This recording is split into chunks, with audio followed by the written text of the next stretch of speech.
Hi ಸ್ನೇಹಿತರೆ, ನಮಸ್ತೆ. Knowledge ಗುರು YouTube ಚಾನಲ್ಗೆ ನಿಮಗೆಲ್ಲರಿಗೂ ಸ್ವಾಗತ. ಸ್ನೇಹಿತರೆ, ನಾವೀಗಾಗಲೇ ದ್ವಿತೀಯ PUC ಭಾರತದ ಇತಿಹಾಸಕ್ಕೆ ಸಂಬಂಧಪಟ್ಟಂತಹ ಪ್ರಶ್ನಕೋಶವನ್ನು ಕುರಿತಾಗಿ ಚರ್ಚೆ ಮಾಡ್ತಾ ಇದ್ದು, ಈಗಾಗಲೇ 19 ವಿಡಿಯೋಗಳು ಕಂಪ್ಲೀಟ್ ಆಗಿದೆ.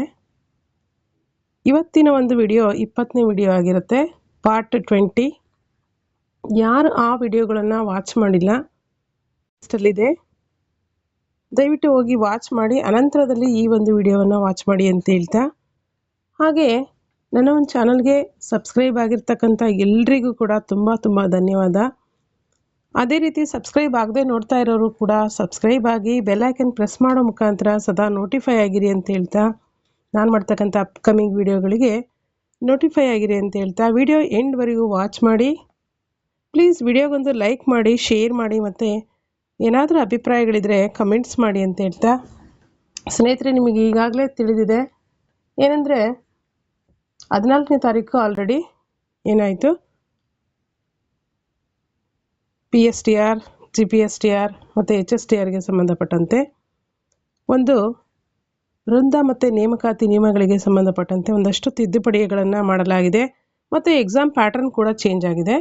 ಇದರ ಬಗ್ಗೆ ಇನ್ನೊಂದು ವಿಶೇಷವಾದಂಥ ಅಂಶ ಏನಪ್ಪ ಅಂತಂದರೆ, ಇವತ್ತು ಪೇಪರ್ ಕಟ್ಟಿಂಗಲ್ಲಿ ಬಂದಿರತಕ್ಕಂಥ ಒಂದು ವಿಚಾರ, ಪೇಪರ್ ನ್ಯೂಸಲ್ಲಿ ಬಂದಿರತಕ್ಕಂಥ ಇನ್ನೊಂದು ಮುಖ್ಯವಾದಂಥ ವಿಷಯ ಏನಂತಂದರೆ, ಆಗಸ್ಟ್ನಲ್ಲಿ ಈ ಒಂದು 15 ದಿನ ಟೈಮ್ ಕೊಟ್ಟಿದ್ದಾರೆ. ಈ ಒಂದು ಏನು ಕರಡು ನಿಯಮಾವಳಿಗಳ ಒಂದು ತಿದ್ದುಪಡಿಗೆ, ಅಥವಾ ಈ ಒಂದು ತಿದ್ದುಪಡಿಗೆ ಏನಾದರೂ ಅಬ್ಜೆಕ್ಷನ್ ಯಾರಾದರೂ ಹಾಕಿದ್ರು ಅಂದರೆ 15 ದಿನ ಟೈಮ್ ಇರುತ್ತೆ. ಆ 15 ದಿನದ ಅನಂತರದಲ್ಲಿ ಆ ಅಬ್ಜೆಕ್ಷನ್ನೆಲ್ಲ ಏನು ಮಾಡ್ತಾರೆ, ಪರಿಶೀಲನೆಯನ್ನು ಮಾಡ್ತಾರೆ.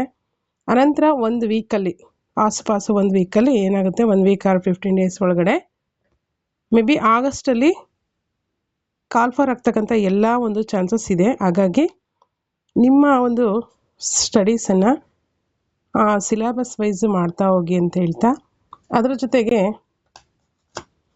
ಯಾರೆಲ್ಲ ಈಗಾಗಲೇ ಸಿಲೆಬಸ್ಸನ್ನು ಕಂಪ್ಲೀಟ್ ಮಾಡಿಕೊಂಡು ಅಥವಾ ಓದ್ತಾ ಇದ್ದೀರಾ ಅವರೆಲ್ಲ ಇನ್ನೊಂದಷ್ಟು ನಿಮ್ಮ ಅಧ್ಯಯನವನ್ನು ಚುರುಕುಗೊಳಿಸಿ ಅಂತ ಹೇಳ್ತಾ ಈ ಒಂದು ವಿಡಿಯೋನ ಸ್ಟಾರ್ಟ್ ಮಾಡ್ತಾ ಇದ್ದೀನಿ. ಈ ಒಂದು ದ್ವಿತೀಯ PUC ಭಾರತದ ಇತಿಹಾಸಕ್ಕೆ ಸಂಬಂಧಪಟ್ಟಂಥ ಪ್ರಶ್ನೋತ್ತರಗಳ ಸರಣಿ GPSTR, HSTR, ಕ್ರೈಸ್ ಅಲ್ವಾ, PC, PSI, KSET, net, KTET ಈ ರೀತಿ ಪರೀಕ್ಷೆಗಳಿಗೆ ತುಂಬ ಯೂಸ್ಫುಲ್ ಆಗುತ್ತೆ. ಅದರಲ್ಲೂ ವಿಶೇಷವಾಗಿ ಇತಿಹಾಸಕ್ಕೆ ಸಂಬಂಧಪಟ್ಟಂತೆ ತುಂಬ ಉಪಯುಕ್ತವಾಗಿರ್ತಕ್ಕಂಥ ವಿಡಿಯೋಗಳಾಗಿದ್ದು, ಇವುಗಳನ್ನು ಗಮನಿಸ್ತಾ ಹೋಗಿ. ಥಿಯರಟಿಕಲ್ ಆಗಿ ಓದಿರೋರು ಒಂದು ಸಲ ಈ ರೀತಿ ವಿಡಿಯೋಗಳನ್ನು ಒಂದಷ್ಟು ನೋಡ್ತಾ ಹೋದರೆ, ಪ್ರಶ್ನೋತ್ತರಗಳ ಚರ್ಚೆಯನ್ನು ನೋಡ್ತಾ ಹೋದರೆ ಅಥವಾ ಆಲಿಸ್ತಾ ಹೋದರೆ ಏನಾಗುತ್ತೆ, ನಿಮಗೆ ಇನ್ನೊಂದಿಷ್ಟು ಪರ್ಫೆಕ್ಷನ್ ಆಗುತ್ತೆ. ಸೊ ಹಾಗಾಗಿ ಐ ಹೋಪ್ ಈ ಒಂದು ವಿಡಿಯೋದಿಂದ ಎಲ್ರಿಗೂ ತುಂಬ ಯೂಸ್ಫುಲ್ ಆಗ್ಬೋದು ಅಂತೇಳಿ ಭಾವಿಸ್ತಾ ಈ ಒಂದು ವಿಡಿಯೋನ ಸ್ಟಾರ್ಟ್ ಮಾಡ್ತಾ ಇದ್ದೀನಿ. ಅದೇ ರೀತಿಯಾಗಿ ಯಾರೆಲ್ಲ ಈ ವಿಡಿಯೋಗಳನ್ನು ಹಿಂದೆ ವಾಚ್ ಮಾಡಿಲ್ಲ ಅವರೆಲ್ಲ 19 ವಿಡಿಯೋಗಳಿದೆ, ಪಾರ್ಟ್ 19ವರೆಗೂ ಆ ಒಂದು ವಿಡಿಯೋಗಳನ್ನು ಪ್ಲೇಲಿಸ್ಟಲ್ಲಿ ವಾಚ್ ಮಾಡಿ. ಹಾಗೆ ಡಿಸ್ಕ್ರಿಪ್ಷನ್ ಬಾಕ್ಸಲ್ಲಿ ವಾಟ್ಸಪ್ ಮತ್ತು ಟೆಲಿಗ್ರಾಮ್ ಗ್ರೂಪ್ ಇದೆ, ಅವುಗಳಿಗೆ ಜಾಯ್ನ್ ಆಗಿ ಅದರಲ್ಲಿ ಇನ್ನೊಂದಷ್ಟು ಇನ್ಫಾರ್ಮೇಷನನ್ನು ಕೊಡ್ತಾ ಹೋಗ್ತೀನಿ. ಸೊ ಸ್ನೇಹಿತರೆ, ನಾವು ಈ ಹಿಂದಿನ ಒಂದು ವಿಡಿಯೋದಲ್ಲಿ 7.3 ಆಧುನಿಕ ಭಾರತದ ಇತಿಹಾಸದೊಳಗಡೆ ಆರ್ಥಿಕತೆ ಮತ್ತು ಶಿಕ್ಷಣದ ಮೇಲೆ ಬ್ರಿಟಿಷ್ ಆಡಳಿತದ ಒಂದು ಪ್ರಭಾವ ಯಾವ ರೀತಿ ಇತ್ತು ಅಂತೇಳಿ ನೋಡಿದ್ವಿ. ಸೊ ಈ ಒಂದು ವಿಡಿಯೋದಲ್ಲಿ ಮುಖ್ಯವಾಗಿ ನಾವು 7.4 ವಿಡಿಯೋ ಆಗಿರುತ್ತೆ ಇದು. ಇದರಲ್ಲಿ ಆಧುನಿಕ ಭಾರತದ ಸಾಮಾಜಿಕ ಧಾರ್ಮಿಕ ಸುಧಾರಣಾ ಚಳುವಳಿಯನ್ನು ಕುರಿತಾಗಿ ಪ್ರಶ್ನೋತ್ತರಗಳ ಒಂದು ಚರ್ಚೆಯನ್ನು ಮಾಡ್ತಾ ಹೋಗೋಣ. ಇಲ್ಲಿ ಸಾಮಾಜಿಕ ಧಾರ್ಮಿಕ ಸುಧಾರಣಾ ಚಳುವಳಿ ಎಷ್ಟರಲ್ಲಿ ಜರುಗುತ್ತೆ ಅಂತಂದರೆ 19ನೇ ಶತಮಾನದಲ್ಲಿ ಮುಖ್ಯವಾಗಿ ಈ ಒಂದು ಸಾಮಾಜಿಕ ಧಾರ್ಮಿಕ ಸುಧಾರಣಾ ಚಳುವಳಿಗಳು ಜರುಗ್ತದೆ. ಪಾಶ್ಚಾತ್ಯ ಮಾನವೀಯತೆ, ವೈಚಾರಿಕತೆ ಮತ್ತು ವೈಜ್ಞಾನಿಕ ದೃಷ್ಟಿಕೋನಗಳು ಹಿಂದೂ ಧಾರ್ಮಿಕ ಚಿಂತನೆ ಮತ್ತು ಸುಶಿಕ್ಷಿತ ಭಾರತೀಯರ ಮೇಲೆ ಯಾವ ರೀತಿ ಪ್ರಭಾವವನ್ನು ಬೀರಿದ್ವು, ಅವರು ತಮ್ಮ ಧರ್ಮ ಮತ್ತು ಸಾಮಾಜಿಕ ವ್ಯವಸ್ಥೆ ಹಾಗೂ ಸಂಪ್ರದಾಯಗಳನ್ನು ಯಾವ ರೀತಿ ಮರುಪರೀಕ್ಷೆಗೊಂಡಿದ್ರು, ಇದನ್ನು ಭಾರತದ ಪುನರುಜ್ಜೀವನ ಅಂತೇಳಿ ಕರೀತಾರೆ. ಭಾರತದ ಪುನರುಜ್ಜೀವನ. ಹಾಗಾಗಿ ಇಲ್ಲಿ ಭಾರತದ ಪುನರುಜ್ಜೀವನ ಅಥವಾ ಈ ಒಂದು ಬ್ರಹ್ಮ ಸಮಾಜ, ಆರ್ಯ ಸಮಾಜ, ರಾಮಕೃಷ್ಣ ಮಿಷನ್, ಅಲಿಗರ್ ಚಳವಳಿ ಮುಂತಾದಂತಹ ಚಳವಳಿಗಳ ಮುಖಾಂತರ ಸಮಾಜದಲ್ಲಿ ಜಾಗೃತಿಯನ್ನು ಮೂಡಿಸ್ತಕ್ಕಂತಹ ಒಂದು ಕೆಲಸಗಳು ಈ ಒಂದು 19ನೇ ಶತಮಾನದಲ್ಲಿ ಜರುಗ್ತದೆ. ಇವುಗಳನ್ನು ಸಾಮಾಜಿಕ ಧಾರ್ಮಿಕ ಸುಧಾರಣಾ ಚಳವಳಿಗಳು ಅಂತೇಳಿ ನಾವು ಗಮನಿಸ್ತೀವಿ. ಅದರಲ್ಲಿ ಮುಖ್ಯವಾಗಿ ರಾಜಾರಾಮ್ ಮೋಹನ್ ರಾಯರಾಗಿರ್ಬೋದು ಅಲ್ವಾ, ಬ್ರಹ್ಮ ಸಮಾಜ, ಸ್ವಾಮಿ ದಯಾನಂದ ಸರಸ್ವತಿಯವರ ಆರ್ಯ ಸಮಾಜ, ಹಾಗೆ ಸ್ವಾಮಿ ವಿವೇಕಾನಂದ ಮತ್ತು ರಾಮಕೃಷ್ಣ ಮಿಷನ್, ಹಾಗೆ ಥಿಯೋಸಾಫಿಕಲ್ ಸೊಸೈಟಿ ಮತ್ತು ಅಲಿಗರ್ ಚಳವಳಿ ಇವುಗಳ ಒಂದು ಪಾತ್ರ ಬಹುಮುಖ್ಯವಾಗಿರ್ತದೆ ಅಂತೇಳಿ ನಾವು ಗಮನಿಸ್ತೀವಿ. ಹಾಗಾದರೆ ಸ್ನೇಹಿತರೆ, ಈ ಒಂದು ಸಾಮಾಜಿಕ ಧಾರ್ಮಿಕ ಸುಧಾರಣಾ ಚಳವಳಿಗಳಲ್ಲಿ ಇರ್ತಕ್ಕಂತಹ ಪ್ರಮುಖ ಪ್ರಶ್ನೋತ್ತರಗಳನ್ನು ಕುರಿತಾಗಿ ಒಂದೊಂದಾಗಿ ಡಿಸ್ಕಷನ್ ಮಾಡ್ತಾ ಹೋಗೋಣ. 1ನೇ ಪ್ರಶ್ನೆ ನೋಡಿ, ಬ್ರಹ್ಮ ಸಮಾಜದ ಸ್ಥಾಪಕರು ಯಾರು? ರಾಜಾರಾಮ್ ಮೋಹನ್ ರಾಯರು ಬ್ರಹ್ಮ ಸಮಾಜವನ್ನು ಸ್ಥಾಪಿಸಿದರು. ಇಷ್ಟರಲ್ಲಿ ರಾಜಾರಾಮ್ ಮೋಹನ್ ರಾಯರವರು 1828ರಲ್ಲಿ ಬ್ರಹ್ಮ ಸಮಾಜವನ್ನು ಸ್ಥಾಪನೆಯನ್ನು ಮಾಡ್ತಾರೆ. ಇಲ್ಲಿ ಕಲ್ಕತ್ತಾದಲ್ಲಿ ಸ್ಥಾಪನೆ ಮಾಡಲಾಗ್ತದೆ. ರಾಜಾರಾಮ್ ಮೋಹನ್ ರಾಯರು ಎಲ್ಲಿ ಜನಿಸಿದರು ಅಂದರೆ ಬಂಗಾಳದ ರಾಧಾನಗರದಲ್ಲಿ ರಾಜಾರಾಮ್ ಮೋಹನ್ ರಾಯರು ಜನಿಸಿದರು. ಭಾರತೀಯ ಪುನರುಜ್ಜೀವನದ ಪಿತಾಮಹ ಎಂದು ಯಾರನ್ನು ಕರೆಯುತ್ತಾರೆ? ರಾಜಾರಾಮ್ ಮೋಹನ್ ರಾಯರನ್ನು ಭಾರತದ ಪುನರುಜ್ಜೀವನದ ಪಿತಾಮಹ ಅಂತೇಳಿ ಕರೆಯುತ್ತಾರೆ. 4ನೇ ಪ್ರಶ್ನೆ ನೋಡಿ, ಆರ್ಯ ಸಮಾಜದ ಸ್ಥಾಪಕರು ಯಾರು? ಸ್ವಾಮಿ ದಯಾನಂದ ಸರಸ್ವತಿಯವರು ಆರ್ಯ ಸಮಾಜದ ಸ್ಥಾಪಕರು. ನೆಕ್ಸ್ಟ್ 5th ಒಂದು ಕ್ವಶನ್, ಆರ್ಯ ಸಮಾಜವನ್ನು ಎಷ್ಟರಲ್ಲಿ ಸ್ಥಾಪನೆ ಮಾಡಲಾಗ್ತದೆ? ಆರ್ಯ ಸಮಾಜವನ್ನು 1875ರಲ್ಲಿ ಸ್ಥಾಪನೆ ಮಾಡಲಾಯಿತು. ಇಲ್ಲಿ 1875ರಲ್ಲಿ ಬಾಂಬೆಯಲ್ಲಿ ಆರ್ಯ ಸಮಾಜವನ್ನು ಸ್ಥಾಪನೆ ಮಾಡಲಾಯಿತು. ನೆಕ್ಸ್ಟ್, ಶುದ್ಧಿ ಚಳುವಳಿ ಎಂದರೇನು? ಶುದ್ಧಿ ಚಳುವಳಿ ಅಂದರೆ ಇಸ್ಲಾಂ ಮತ್ತು ಕ್ರಿಶ್ಚಿಯನ್ ಧರ್ಮಕ್ಕೆ ಮತಾಂತರಗೊಂಡವರನ್ನು ಹಿಂದೂ ಧರ್ಮಕ್ಕೆ ಮರಳಿ ಕರೆತರುವುದೇ ದಯಾನಂದ ಸರಸ್ವತಿಯವರ ಶುದ್ಧಿ ಚಳುವಳಿಯಾಗಿದೆ. ವೇದಗಳಿಗೆ ಹಿಂತಿರುಗಿ ಎಂದು ಹೇಳಿದವರು ಯಾರು? ವೇದಗಳಿಗೆ ಹಿಂತಿರುಗಿ ಅಂತ ಹೇಳಿದವರು ಸ್ವಾಮಿ ದಯಾನಂದ ಸರಸ್ವತಿ. 8ನೇ ಪ್ರಶ್ನೆ, ಸ್ವಾಮಿ ದಯಾನಂದ ಸರಸ್ವತಿಯವರು ರಚಿಸಿದಂತಹ ಕೃತಿ ಯಾವುದು? ದಯಾನಂದ ಸರಸ್ವತಿಯವರ ಪ್ರಮುಖ ಕೃತಿ ಯಾವುದು? ಸತ್ಯಾರ್ಥ ಪ್ರಕಾಶ. ನೆಕ್ಸ್ಟ್ 9ನೇ ಪ್ರಶ್ನೆ, ರಾಮಕೃಷ್ಣ ಮಿಷನ್ ಎಷ್ಟರಲ್ಲಿ ಸ್ಥಾಪನೆ ಆಗ್ತದೆ? ರಾಮಕೃಷ್ಣ ಮಿಷನ್ 1897ರಲ್ಲಿ ರಾಮಕೃಷ್ಣ ಮಿಷನ್ ಸ್ಥಾಪನೆ ಆಯಿತು. ನೆಕ್ಸ್ಟ್ ಒಂದು ನೋಡಿ, ಬಂಗಾಳದ ಬೇಲೂರು ಮಠ ಎಂಬಲ್ಲಿ ಈ ಒಂದು ರಾಮಕೃಷ್ಣ ಮಿಷನ್ನ ಸ್ಥಾಪನೆಯನ್ನು ಮಾಡಲಾಗ್ತದೆ. ಇಲ್ಲಿ ಬಂಗಾಳದ ಬೇಲೂರು ಮಠದಲ್ಲಿ ಇದು ಸ್ಥಾಪನೆ ಆಗ್ತದೆ. ನೆಕ್ಸ್ಟ್ ಒಂದು ಕ್ವಶನ್ ನೋಡಿ, ವಿವೇಕಾನಂದರ ಮೂಲ ಹೆಸರೇನು? ವಿವೇಕಾನಂದರ ಮೂಲ ಹೆಸರು ವಿಶ್ವನಾಥ ದತ್ತ. ನೆಕ್ಸ್ಟ್ 11th ಒಂದು ಕ್ವಶನು, ಚಿಕಾಗೋ ವಿಶ್ವಧರ್ಮ ಸಮ್ಮೇಳನ ನಡೆದದ್ದು ಯಾವಾಗ? ಚಿಕಾಗೋ ವಿಶ್ವಧರ್ಮ ಸಮ್ಮೇಳನ 1893ರಲ್ಲಿ ಜರುಗಿತು. ಇಷ್ಟರಲ್ಲಿ 1893ರಲ್ಲಿ ಅಮೇರಿಕಾದಲ್ಲಿ ಚಿಕಾಗೋ ಧರ್ಮ ಸಮ್ಮೇಳನ ಜರುಗಿತು. ಇಲ್ಲೇ ವಿವೇಕಾನಂದರು ತಮ್ಮ ಒಂದು ಭಾಷಣದಲ್ಲಿ ಸಹೋದರ ಮತ್ತು ಸಹೋದರಿಯರೇ ಅಂತೇಳಿ ಭಾಷಣವನ್ನು ಆರಂಭ ಮಾಡಿ ಎಲ್ಲರ ಮನಸ್ಸನ್ನು ಸೂರೆಗೈತಾರೆ ಅಂತ ನಾವು ಹೇಳ್ಬೋದು. ನೆಕ್ಸ್ಟು 12ನೇ ಪ್ರಶ್ನೆ ನೋಡಿ, ವೇದಾಂತ ಸಮಾಜವನ್ನು ಸ್ಥಾಪಿಸಿದವರು ಯಾರು? ವೇದಾಂತ ಸಮಾಜವನ್ನು ಸ್ಥಾಪಿಸಿದವರು ವಿವೇಕಾನಂದರು. ನೆಕ್ಸ್ಟ್ ಒಂದು, ಭಾರತದಲ್ಲಿ ಥಿಯೋಸಾಫಿಕಲ್ ಸೊಸೈಟಿಯನ್ನು ಸ್ಥಾಪಿಸಿದವರು ಯಾರು? ಆನಿ ಬೆಸೆಂಟರು ಭಾರತದಲ್ಲಿ ಥಿಯೋಸಾಫಿಕಲ್ ಸೊಸೈಟಿಯನ್ನು ಸ್ಥಾಪನೆ ಮಾಡಿದರು. ಎಷ್ಟರಲ್ಲಿ? 1882ರಲ್ಲಿ 1882ರಲ್ಲಿ ಎಲ್ಲಿ ಸ್ಥಾಪನೆ ಮಾಡಲಾಗುತ್ತೆ ಥಿಯಾಸಾಫಿಕಲ್ ಸೊಸೈಟಿನ? ಮದ್ರಾಸ್ ಸಮೀಪ ಅದ್ಯಾರ್ನಲ್ಲಿ ಅಥವಾ ಅಡಿಯಾರ್ನಲ್ಲಿ, ಮದ್ರಾಸ್ ಸಮೀಪ ಅದ್ಯಾರ್ ಅಥವಾ ಅಡಿಯಾರ್ನಲ್ಲಿ ಈ ಒಂದು ಥಿಯಾಸಾಫಿಕಲ್ ಸೊಸೈಟಿಯನ್ನು ಅನಿ ಬೆಸೆಂಟ್ ಅವರು ಸ್ಥಾಪನೆಯನ್ನು ಮಾಡ್ತಾರೆ. ನೆಕ್ಸ್ಟ್ 14ನೇ ಪ್ರಶ್ನೆ, ಅಲಿಗರ್ ಚಳುವಳಿಯನ್ನು ಆರಂಭಿಸಿದವರು ಯಾರು? ಸರ್ ಸೈಯದ್ ಅಹಮದ್ ಖಾನ್ ರವರು ಅಲಿಗರ್ ಚಳುವಳಿಯನ್ನು ಆರಂಭಿಸಿದರು. ಇವಿಷ್ಟು ಒಂದು ವಾಕ್ಯದ ಪ್ರಶ್ನೆಗಳಾಯಿತು. ನೆಕ್ಸ್ಟ್ 2 ವಾಕ್ಯ ಅಥವಾ 2 ಪದಗಳಲ್ಲಿ ಉತ್ತರ ನೀಡ್ತಕ್ಕಂಥ ಪ್ರಶ್ನೋತ್ತರಗಳು. ಫಸ್ಟ್ ಕ್ವಶನ್ ನೋಡಿ, ರಾಜಾರಾಮ್ ಮೋಹನ್ ರಾಯರ ತಂದೆ ತಾಯಿಯನ್ನು ಹೆಸರಿಸಿ. ತಂದೆ ರಮಾಕಾಂತ್ ರಾಯ್, ತಾಯಿ ತಾರಿಣಿ ದೇವಿ. ಇವರು ರಾಜಾರಾಮ್ ಮೋಹನ್ ರಾಯರ ತಂದೆ ತಾಯಿಗಳು. ನೆಕ್ಸ್ಟ್, ಬ್ರಹ್ಮ ಸಮಾಜ ಸ್ಥಾಪನೆಗೊಂಡಿದ್ದು ಎಲ್ಲಿ ಮತ್ತು ಯಾವಾಗ? ಬ್ರಹ್ಮ ಸಮಾಜವು ಕಲ್ಕತ್ತಾದಲ್ಲಿ ಕ್ರಿಸ್ತಶಕ 1828ರಲ್ಲಿ ಸ್ಥಾಪನೆ ಆಯಿತು. Next 3rd one question, Dayananda ಸರಸ್ವತಿಯವರು ಹುಟ್ಟಿದ್ದು ಎಲ್ಲಿ ಮತ್ತು ಯಾವಾಗ? ದಯಾನಂದ ಸರಸ್ವತಿಯವರು ಗುಜರಾತ್ನ ತಂಕಾರದಲ್ಲಿ 1824ರಲ್ಲಿ ಜನಿಸಿದರು. ಯಾರು? ದಯಾನಂದ ಸರಸ್ವತಿಯವರು ಗುಜರಾತ್ನ ತಂಕಾರದಲ್ಲಿ 1824ರಲ್ಲಿ ಜನಿಸಿದರು.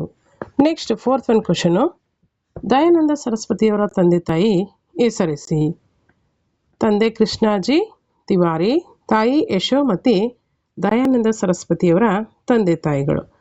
ನೆಕ್ಸ್ಟ್ 5th one ಕ್ವಶನ್ ನೋಡಿ, ಆರ್ಯ ಸಮಾಜವು ಸ್ಥಾಪನೆಯಾದದ್ದು ಎಲ್ಲಿ ಮತ್ತು ಯಾವಾಗ? ಆರ್ಯ ಸಮಾಜವು ಬಾಂಬೆಯಲ್ಲಿ ಸ್ಥಾಪನೆ ಆಗ್ತದೆ. ಕ್ರಿಸ್ತಶಕ ಅಥವಾ ಸಾಮಾನ್ಯ ಶಕ 1875ರಲ್ಲಿ ಆರ್ಯ ಸಮಾಜ ಬಾಂಬೆಯಲ್ಲಿ ಸ್ಥಾಪನೆ ಆಗ್ತದೆ. ನೆಕ್ಸ್ಟ್ 6th one ಕ್ವಶನ್ ನೋಡಿ, ಸ್ವಾಮಿ ವಿವೇಕಾನಂದರು ಯಾವಾಗ ಮತ್ತು ಎಲ್ಲಿ ಜನಿಸಿದರು? ಸ್ವಾಮಿ ವಿವೇಕಾನಂದರು 1863ರಲ್ಲಿ ಜನವರಿ 12ರಂದು ಕಲ್ಕತ್ತಾದಲ್ಲಿ ಜನಿಸಿದರು. ಸ್ವಾಮಿ ವಿವೇಕಾನಂದರು 1863ರಲ್ಲಿ ಜನವರಿ 12ರಂದು ಕಲ್ಕತ್ತಾದಲ್ಲಿ ಜನಿಸಿದರು. Next 7th one question, Ramakrishna Mission ಸ್ಥಾಪನೆಗೊಂಡ ವರ್ಷ ಮತ್ತು ಯಾವುದು ಮತ್ತು ಎಲ್ಲಿ? ರಾಮಕೃಷ್ಣ ಮಿಷನ್ 1897ರಲ್ಲಿ ಬೇಲೂರಿನಲ್ಲಿ ಸ್ಥಾಪನೆಯಾಯಿತು. ನೆಕ್ಸ್ಟ್ 8th one ಕ್ವಶನು, ಸ್ವಾಮಿ ವಿವೇಕಾನಂದರು ಪ್ರಕಟಿಸುತ್ತಿದ್ದ ಪತ್ರಿಕೆಗಳು ಯಾವುದು? ಸ್ವಾಮಿ ವಿವೇಕಾನಂದರು ಪ್ರಕಟಿಸುತ್ತಿದ್ದ ಪತ್ರಿಕೆಗಳು 1 ಪ್ರಬುದ್ಧ ಭಾರತ, 2 ಉದ್ಬೋಧನಾ. ಪ್ರಬುದ್ಧ ಭಾರತ ಮತ್ತು ಉದ್ಬೋಧನಾ ಎಂಬಂಥ 2 ಪತ್ರಿಕೆಗಳನ್ನು ಸ್ವಾಮಿ ವಿವೇಕಾನಂದರು ಪ್ರಕಟಿಸುತ್ತಿದ್ದರು. Next 9th one question, theosophical ಸೊಸೈಟಿಯನ್ನು ಸ್ಥಾಪಿಸಿದವರು ಯಾರು? ಮೇಡಮ್ ಬ್ಲಾವಟ್ಸ್ಕಿ ಮತ್ತು ಕರ್ನಲ್ ಹಾಲ್ಕಾಟ್ ಅವರು ಥಿಯಾಸಾಫಿಕಲ್ ಸೊಸೈಟಿಯನ್ನು ಸ್ಥಾಪಿಸಿದರು. ಸೊ ಇದಿಷ್ಟು ಸ್ನೇಹಿತರೆ 1 ವಾಕ್ಯ ಮತ್ತು 2 ವಾಕ್ಯದ ಪ್ರಶ್ನೋತ್ತರಗಳಾಯಿತು. ನೆಕ್ಸ್ಟು ಲಾಂಗ್ ಆನ್ಸರ್ಸನ್ನು ನೋಡ್ತಾ ಹೋಗೋಣ. ನೋಡಿ, ಈ ಒಂದು ಲಾಂಗ್ ಆನ್ಸರ್ಸು ಮುಖ್ಯವಾಗಿ ಇವಾಗೇನು ಬದಲಾಗಿರ್ತಕ್ಕಂಥ ಎಕ್ಸಾಮ್ ಪ್ಯಾಟ್ರನ್ನ ಬಂದಿದೆ GPSTR HSTRನಲ್ಲಿ, ಆ ಒಂದು ಪರೀಕ್ಷೆಗಳಿಗೂ ಕೂಡ ತುಂಬ ಯೂಸ್ಫುಲ್ ಆಗುತ್ತೆ. ಹಾಗಾಗಿ ಇವುಗಳನ್ನು ನೀಟಾಗಿ ಅಬ್ಸರ್ವೇಷನ್ ಮಾಡಿ. ಸಾಮಾಜಿಕ ಧಾರ್ಮಿಕ ಸುಧಾರಣಾ ಚಳುವಳಿಯಲ್ಲಿ ರಾಜಾರಾಮ್ ಮೋಹನ್ ರಾಯರ ಪಾತ್ರವನ್ನು ತಿಳಿಸಿ. ಸಾಮಾಜಿಕ ಧಾರ್ಮಿಕ ಸುಧಾರಣಾ ಚಳುವಳಿಯಲ್ಲಿ ರಾಜಾರಾಮ್ ಮೋಹನ್ ರಾಯರು ವಹಿಸಿದಂಥ ಪ್ರಮುಖ ಪಾತ್ರ ಏನಂತಂದರೆ, ಇವರು ಆಧುನಿಕ ಭಾರತದ ಸಾಮಾಜಿಕ ಧಾರ್ಮಿಕ ಸುಧಾರಣಾ ಚಳುವಳಿಯ ಪ್ರಮುಖ ಸುಧಾರಕರಾಗಿದ್ದರು. ಇವರನ್ನು ಆಧುನಿಕ ಭಾರತದ ಪುನರುಜ್ಜೀವನದ ಪಿತಾಮಹ ಅಂತಲೂ ಕೂಡ ಕರೆಯಲಾಗ್ತದೆ. ಇವರು 1774ರಲ್ಲಿ ಬಂಗಾಳದ ರಾಧಾನಗರದಲ್ಲಿ ಜನಿಸ್ತಾರೆ. ಎಷ್ಟರಲ್ಲಿ? 1774ರಲ್ಲಿ ಬಂಗಾಳದ ರಾಧಾನಗರದಲ್ಲಿ ಜನಿಸಿದರು. ತಂದೆ ರಮಾಕಾಂತ್ ರಾಯ್, ತಾಯಿ ತಾರಿಣಿ ದೇವಿ. ರಾಜಾರಾಮ್ ಮೋಹನ್ ರಾಯರು ಮಹಾನ್ ಪಂಡಿತರು ಹಾಗೂ Arabic, Persian, English, French, Latin, Greek ಮತ್ತು ಹೀಬ್ರೂ ಭಾಷೆಗಳಲ್ಲಿ ಅಪಾರವಾದಂಥ ಜ್ಞಾನವನ್ನು ಪಡೆದುಕೊಂಡಿದ್ದರು. ಇವರು ಹಿಂದೂ, ಮುಸ್ಲಿಂ, ಕ್ರೈಸ್ತ, ಸೂಫಿ ಪಂಥಗಳ ಬಗ್ಗೆ ಆಳವಾದ ಜ್ಞಾನವನ್ನು ಹೊಂದಿದರ ಜೊತೆಗಿನಲ್ಲಿ ಇಂಗ್ಲಿಷ್ ಭಾಷೆ ಮತ್ತು ಪಾಶ್ಚಿಮಾತ್ಯರ ವೈಚಾರಿಕತೆಯಿಂದ ಹೆಚ್ಚು ಪ್ರಭಾವಕ್ಕೆ ಒಳಗಾಗಿದ್ದರು. ರಾಜಾರಾಮ್ ಮೋಹನ್ ರಾಯರು ಸಮಾಜ ಮತ್ತು ಧರ್ಮದ ಸುಧಾರಣೆ ಇವರ ಒಂದು ಪ್ರಾಥಮಿಕ ಉದ್ದೇಶವಾಗಿತ್ತು. ಅಂದರೆ ಸಮಾಜ ಮತ್ತು ಒಂದು ಧಾರ್ಮಿಕ ವಿಚಾರಗಳಿಗೆ ಏನು ಮಾಡ್ತಾಯಿದ್ರು, ಇವರು ಹೆಚ್ಚಿನ ಒಂದು ಆದ್ಯತೆಯನ್ನು ಇವರು ಕೊಡ್ತಾ ಇದ್ರು ಅಂತ ನಾವು ಗಮನಿಸ್ಬೋದು. ನೆಕ್ಸ್ಟ್ ನೋಡಿ, ರಾಜಾರಾಮ್ ಮೋಹನ್ ರಾಯರು ಕ್ರಿಸ್ತಶಕ 1828ರಲ್ಲಿ ಕ್ರಿಸ್ತಶಕ 1828ರಲ್ಲಿ ಕಲ್ಕತ್ತಾದಲ್ಲಿ ಬ್ರಹ್ಮ ಸಮಾಜವನ್ನು ಸ್ಥಾಪಿಸ್ತಾರೆ. ಬ್ರಹ್ಮ ಸಮಾಜ ದೇವರು ಒಬ್ಬನೇ, ಪ್ರತಿ ಧರ್ಮದಲ್ಲೂ ಸತ್ಯವಿದೆ, ಮೂರ್ತಿ ಪೂಜೆ ಮತ್ತು ಅರ್ಥಹೀನ ಆಚರಣೆಗಳೆಲ್ಲ ಮತ್ತು ಸಾಮಾಜಿಕ ಅನಿಷ್ಟಗಳು ಧರ್ಮದೊಂದಿಗೆ ಇವುಗಳೆಲ್ಲ ಸಂಬಂಧವನ್ನು ಹೊಂದಿಲ್ಲ ಅಂತಕ್ಕಂಥ ವಿಚಾರವನ್ನು ಹೇಳ್ತಾರೆ. ಏನು ಹೇಳ್ತಾರೆ? ಬ್ರಹ್ಮ ಸಮಾಜದಲ್ಲಿ ಮುಖ್ಯವಾಗಿ ಆ ತತ್ವಗಳೇನಿದೆ ಅಂತಂದರೆ, ಬ್ರಹ್ಮ ಸಮಾಜವು ದೇವರು ಒಬ್ಬನೇ ಅಂತ ಹೇಳುವಂಥದ್ದು ಅಲ್ವಾ, ಏಕದೇವತಾ ಆರಾಧನೆ, ಪ್ರತಿಯೊಂದು ಧರ್ಮದಲ್ಲೂ ಸತ್ಯವಿದೆ, ಮೂರ್ತಿ ಪೂಜೆಯನ್ನು ಮತ್ತು ಆಚರಣೆಗಳೆಲ್ಲ ಅಲ್ವಾ, ಮೂರ್ತಿ ಪೂಜೆ ಜೊತೆಗೆ ಇನ್ನಿತರೆ ಆಚರಣೆಗಳೆಲ್ಲ ಅರ್ಥಹೀನ ಅಂತ ಹೇಳ್ತಾರೆ. ಹಾಗೆ ಸಾಮಾಜಿಕ ಅನಿಷ್ಟಗಳು ಏನಿದೆ ಅವುಗಳೆಲ್ಲ ಅಲ್ವಾ, ಈ ಜಾತಿ ಪದ್ಧತಿ, ಬಾಲ್ಯ ವಿವಾಹ, ಪರ್ದಾ ಪದ್ಧತಿ, ಅಸ್ಪೃಶ್ಯತೆ, ಇವೆಲ್ಲ ಸಾಮಾಜಿಕ ಅನಿಷ್ಟ ಪದ್ಧತಿಗಳು ಯಾವುದೇ ಕಾರಣಕ್ಕೂ ಧರ್ಮದೊಂದಿಗೆ ಸಂಬಂಧ ಹೊಂದಿಲ್ಲ ಅಂತೇಳಿ ಇವರು ಬೋಧನೆಯನ್ನು ಮಾಡ್ತಾರೆ.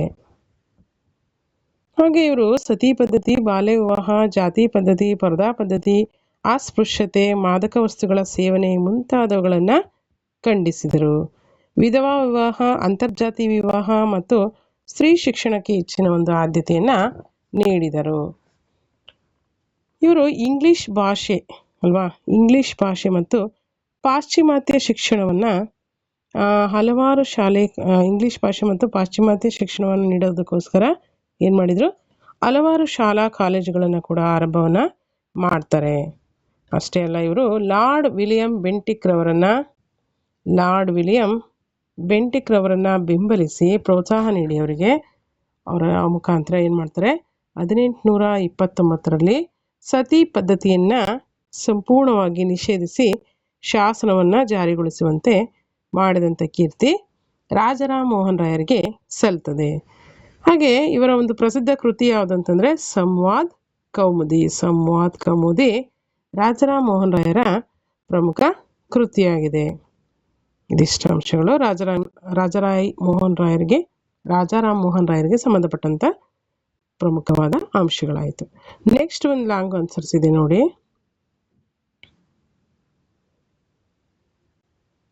ಅಂದರೆ ಸಾಮಾಜಿಕ ಧಾರ್ಮಿಕ ಸುಧಾರಣೆಗಳು ಅಂದ ತಕ್ಷಣ ತುಂಬ ಇಂಪಾರ್ಟೆಂಟ್ ಆಗಿರ್ತಕ್ಕಂಥ ಪ್ರಮುಖ ವ್ಯಕ್ತಿಗಳು ಇವರೆಲ್ಲ. ಹಾಗಾಗಿ ಪ್ರತಿಯೊಂದು ಕ್ವಶನ್ ಪೇಪರಲ್ಲೂ ಕೂಡ ಇವರ ಮೇಲೆ ಕ್ವಶನ್ಸ್ಗಳು ತುಂಬ ರೈಸ್ ಆಗಿರುತ್ತೆ.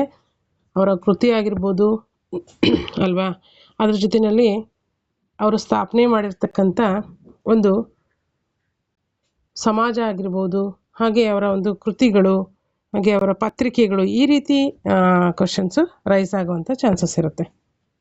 ಅವುಗಳ ಮೇಲೆ ಕ್ವಶನ್ಸ್ ಬರುತ್ತೆ.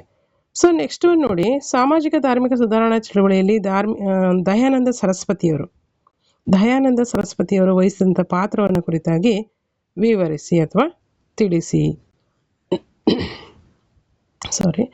ಸ್ವಾಮಿ ದಯಾನಂದ ಸರಸ್ವತಿಯವರು ಆಧುನಿಕ ಭಾರತದ ಸಾಮಾಜಿಕ ಧಾರ್ಮಿಕ ಸುಧಾರಣಾ ಚಳುವಳಿಯ ಪ್ರಮುಖ ಸುಧಾರಕರಾಗಿದ್ದಾರೆ. ಇವರು ಕ್ರಿಸ್ತಶಕ 1824ರಲ್ಲಿ ಗುಜರಾತಿನ ತಂಕಾರ ಎಂಬಲ್ಲಿ ಜನಿಸಿದರು. ತಂದೆ ಕೃಷ್ಣಾಜಿ ತಿವಾರಿ, ತಾಯಿ ಯಶೋಧರ, ಮೂಲ ಶಂಕರ ಇವರ ಬಾಲ್ಯದ ಹೆಸರು. ಇವರು ವೇದಗಳಲ್ಲಿ ಅಪಾರವಾದಂಥ ಪಾಂಡಿತ್ಯವನ್ನು ಹೊಂದಿದ್ದು ವೈದಿಕ ಹಿಂದೂ ಧರ್ಮದ ಪ್ರಚಾರವನ್ನು ಕೈಗೆತ್ತಿಕೊಂಡರು. ಅದಲ್ಲದೆ ಹಿಂದೂ ಧರ್ಮದ ಆಚರಣೆಗಳಾಗಿರ್ತಕ್ಕಂತಹ ಮೂರ್ತಿ ಪೂಜೆ, ತೀರ್ಥಯಾತ್ರೆಗಳು, ಜಾತಿ ಪದ್ಧತಿ, ಸತಿ ಸಹಗಮನ, ಬಾಲ್ಯ ವಿವಾಹ, ಬಹುಪತ್ನಿತ್ವ ಇಂತಹ ಆಚರಣೆಗಳನ್ನು ಏನು ಮಾಡ್ತಾರೆ, ಸಂಪೂರ್ಣವಾಗಿ ಖಂಡಿಸ್ತಾರೆ ಅಥವಾ ಟೀಕೆಯನ್ನು ಮಾಡ್ತಾರೆ. ಹಾಗೆ ಇವರು ಯಾವುದಕ್ಕೆ ಹೆಚ್ಚಿನ ಒಂದು ಪ್ರೋತ್ಸಾಹವನ್ನು ಕೊಟ್ಟಿದ್ದಾರೆ ಅಂತಂದರೆ ಸ್ತ್ರೀ ಶಿಕ್ಷಣಕ್ಕೆ, ವಿಧವಾ ಪುನರ್ವಿವಾಹ, ಹಿಂದಿ ಮತ್ತು ಸಂಸ್ಕೃತ ಭಾಷೆಗಳನ್ನು ಪ್ರಚಾರ ಮಾಡುವುದರ ಮುಖಾಂತರ ಅವುಗಳ ಅವಶ್ಯಕತೆಯನ್ನು ಹೆಚ್ಚು ಒತ್ತಿ ಹೇಳಿದರು.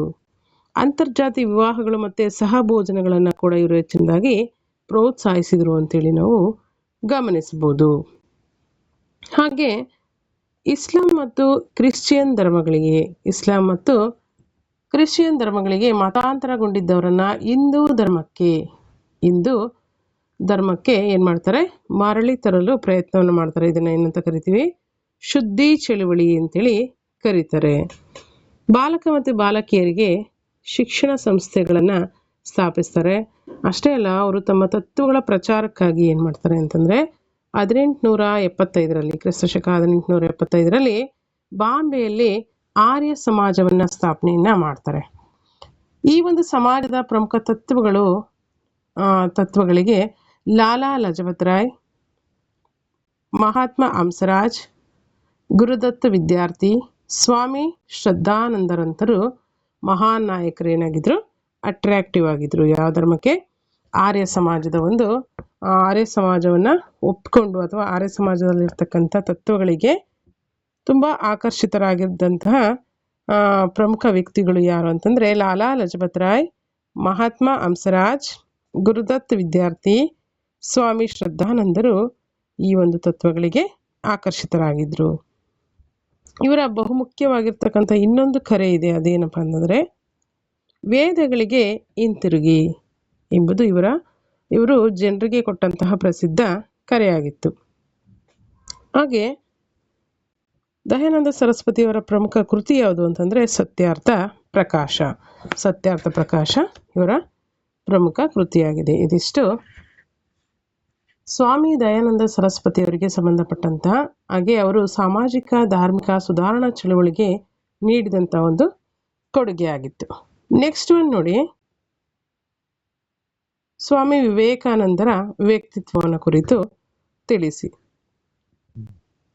ಸ್ವಾಮಿ ವಿವೇಕಾನಂದರು ಆಧುನಿಕ ಭಾರತದ ಸಾಮಾಜಿಕ ಧಾರ್ಮಿಕ ಸುಧಾರಣಾ ಚಳುವಳಿಯ ಪ್ರಮುಖ ಸುಧಾರಕರಾಗಿದ್ದಾರೆ. ಇವರು ಕ್ರಿಸ್ತ ಶಕ ಅಥವಾ ಸಾಮಾನ್ಯ ಶಕ 1863 ಜನವರಿ 12 ಎಲ್ಲಿ ಜನಿಸ್ತಾರೆ? ಕಲ್ಕತ್ತಾದಲ್ಲಿ ಜನಿಸಿದರು. ಇವರ ತಂದೆ ವಿಶ್ವನಾಥ ದತ್ತ, ತಾಯಿ ಭುವನೇಶ್ವರಿ ದೇವಿ. ಇವರ ಮೂಲ ಹೆಸರು ಏನಪ್ಪ ಅಂತಂದರೆ ನರೇಂದ್ರನಾಥ ದತ್ತ. ಇವರ ಮೂಲ ಹೆಸರು, ಸ್ವಾಮಿ ವಿವೇಕಾನಂದರ ಮೂಲ ಹೆಸರು ನರೇಂದ್ರನಾಥ ದತ್ತ. ಇವರು ಬಾಲ್ಯದಿಂದಲೇ ಉತ್ತಮ ವಿದ್ಯಾವಂತರಾಗಿದ್ದು ಕಲ್ಕತ್ತಾ ವಿಶ್ವವಿದ್ಯಾಲಯದಲ್ಲಿ ಪದವಿಯನ್ನು ಪಡೆದರು. ವಿವೇಕಾನಂದರು ರಾಮಕೃಷ್ಣ ಪರಮಹಂಸರ ಶಿಷ್ಯರಾಗಿರ್ತಾರೆ. ಅಂದರೆ ರಾಮಕೃಷ್ಣ ಪರಮಹಂಸರು ವಿವೇಕಾನಂದರ ಗುರುಗಳಾಗಿದ್ದು, ಗುರುಗಳ ನಿಧನಾನಂತರ ಅವರ ಸಂದೇಶಗಳನ್ನು ಪ್ರಚಾರ ಮಾಡುವ ಕಾರ್ಯವನ್ನು ಕೈಗೆತ್ತಿಕೊಂಡರು. ಭಾರತದಲ್ಲಿನ ಹಿಂದೂ ಧರ್ಮವನ್ನು ಪ್ರತಿನಿಧಿಸಲು ಸ್ವಾಮಿ ವಿವೇಕಾನಂದರು 1893 ಅಮೇರಿಕದ ಚಿಕಾಗೋದಲ್ಲಿ ನಡೆದಂಥ ಸರ್ವಧರ್ಮ ಸಮ್ಮೇಳನದಲ್ಲಿ ಭಾಗವಹಿಸಿ ಹಿಂದೂ ಧರ್ಮದ ಶ್ರೇಷ್ಠತೆಯ ತತ್ವಗಳಾದಂತಹ ಸಮಾನತೆ, ಮಾನವೀಯತೆ, ಆಧ್ಯಾತ್ಮಿಕತೆ, ವೈದಿಕ ಸಂಸ್ಕೃತಿ, ಸಂಸ್ಕೃತ ಭಾಷೆ ಮತ್ತು ಸಾಹಿತ್ಯ ಹಾಗೂ ವಿಶ್ವ ಭ್ರಾತೃತ್ವವನ್ನು ಕುರಿತಾಗಿ ತಮ್ಮ ಒಂದು ವಿಷಯವನ್ನು ಮಂಡಿಸಿದ್ದರು. ಹಾಗೆ ಇವರು ತಮ್ಮ ಭಾಷಣ ಮತ್ತು ತಮ್ಮ ವಿಚಾರಧಾರೆಗಳಿಂದ ಅಮೇರಿಕನ್ನರನ್ನು ಪ್ರಭಾವಗೊಳಿಸಿದ್ದಲ್ಲದೆ ಇವರು ಯುರೋಪ್ ಖಂಡದ ಪ್ರಮುಖ ದೇಶಗಳ ಪ್ರವಾಸವನ್ನು ಕೂಡ ಕೈಗೊಂಡರು ಅಂತೇಳಿ ನಾವು ಗಮನಿಸ್ತೀವಿ. ಹಾಗೆ ಹಿಂದೂ ಧರ್ಮದ ಸಂದೇಶಗಳನ್ನು ಜನರಿಗೆ ಮುಟ್ಟಿಸುವಲ್ಲಿ ಅಥವಾ ಜನರಿಗೆ ತಿಳಿಸುವಲ್ಲಿ ಪ್ರಮುಖ ಪಾತ್ರವನ್ನು ವಹಿಸಿದರು.